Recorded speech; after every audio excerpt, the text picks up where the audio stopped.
Toute résistance est futile, le génie est sorti de sa bouteille. Les IA génératives comme ChatGPT vont transformer nos sociétés et pas qu'un peu.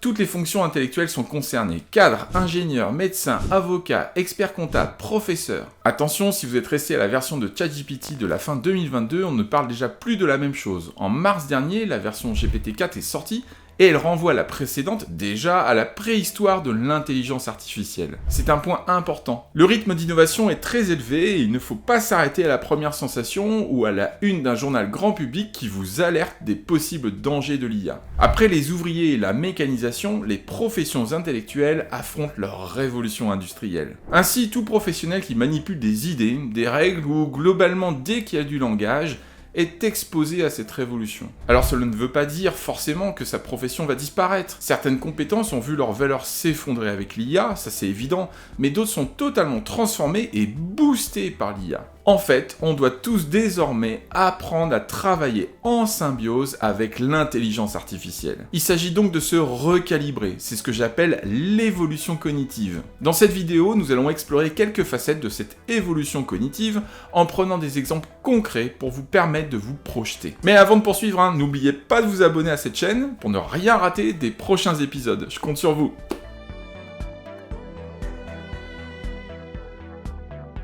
Dans une interview donnée à Bloomberg début mai, le CEO d'IBM a annoncé qu'il gelait les embauches en back-office et notamment sur les fonctions RH, et il pense que 30% des postes, soit 7800 postes environ, seront remplacés par l'intelligence artificielle dans les 5 ans à venir. Alors comment IBM arrive à cette position sur les fonctions dites support de l'entreprise ? Eh bien une intelligence artificielle comme GPT-4 permet de prendre en charge de nombreux flux administratifs, même ceux qui sont à valeur ajoutée. Avec le digital, on arrivait déjà à automatiser certains traitements, mais il fallait que la donnée soit structurée, c'est-à-dire qu'elle puisse répondre à un cahier des charges informatique. On ne s'autorisait aucune surprise et aucune formulation différente de ce qu'on avait spécifié dans le cahier des charges. Alors on va prendre un exemple. En France, il n'est pas rare que l'on échange entre entreprises un document administratif, l'extrait CABIS. C'est un document qui permet de vérifier qu'une entreprise est toujours immatriculée au tribunal de commerce. Alors une entreprise va envoyer un mail en demandant à une autre entreprise de produire ce fameux extrait CABIS de moins de 3 mois, puis elle va recevoir ce document en pièce jointe, l'ouvrir, vérifier une date,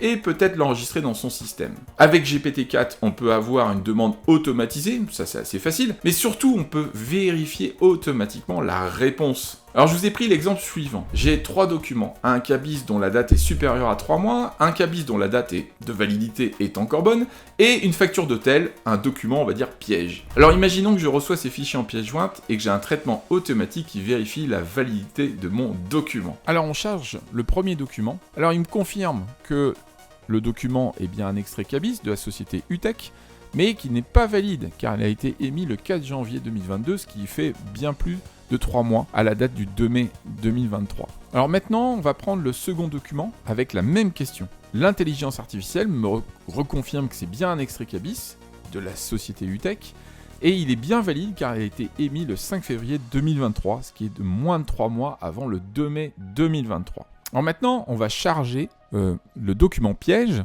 la facture. Et on va poser la même question, à savoir, est-ce que c'est un CABIS et est-ce qu'il est valide ? L'intelligence artificielle m'indique que ce n'est pas un extrait CABIS, mais que c'est bien une facture d'hôtel. Alors un point important, dans le script Python que j'ai réalisé, il n'y a aucune explication sur la nature des documents. Il n'y a aucun algorithme sur la structure des documents. Mon script ne fait que récupérer un document, une question et le fait traiter par l'intelligence artificielle.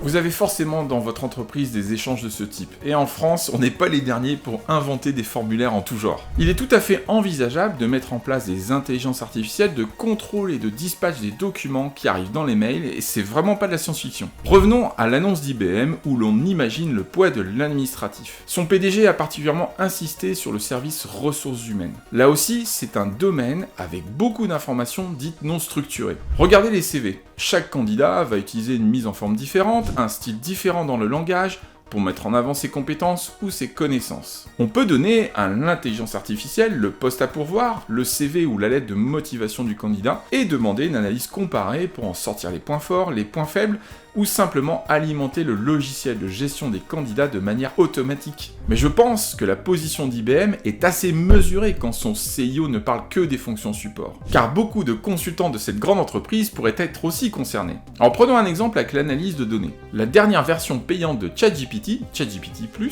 propose des plugins pour chercher une information sur le web, lancer un calcul mathématique et même interpréter du code. Ethan Mollick, un professeur d'innovation et de management à l'université Wharton, aux États-Unis, en a fait une belle démonstration sur son blog. Il charge un fichier de données en CSV et a demandé à ChatGPT de lui décrire le fichier, puis de réaliser différentes visualisations des données. Alors l'IA crée du code à la volée, et elle l'interprète directement dans ChatGPT pour générer les graphiques. Alors c'est assez bluffant car l'utilisateur n'a utilisé que des prompts, des instructions d'une ou deux phrases maximum. Cela veut dire que désormais, tout utilisateur peut être autonome dans l'analyse de données, sans devoir passer par un collègue ou par un data scientist. J'ai même entendu des économistes sur le plateau de BFM Business confirmer cette hypothèse. Au quotidien, ils n'ont plus besoin de leurs assistants de recherche pour traiter directement leurs données et faire leur analyse. L'utilisateur final va devenir de plus en plus autonome, ce qui va libérer énormément de valeur, car peut-être que beaucoup s'interdisaient ce genre de travaux par manque de moyens ou par manque de connaissances. Comme on voit, l'intelligence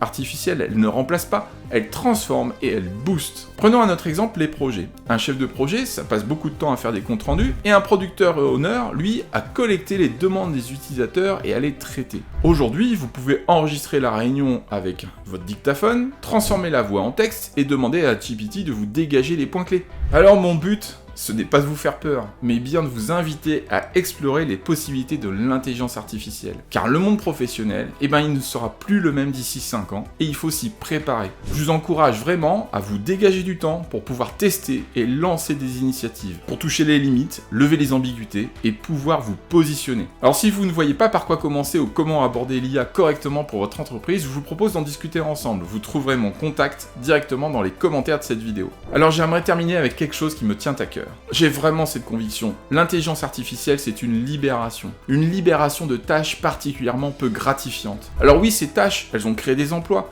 mais des emplois sans véritablement de sens. Ce qu'on appelle des bullshit jobs. On connaît tous autour de soi des personnes diplômées qui se sont reconverties.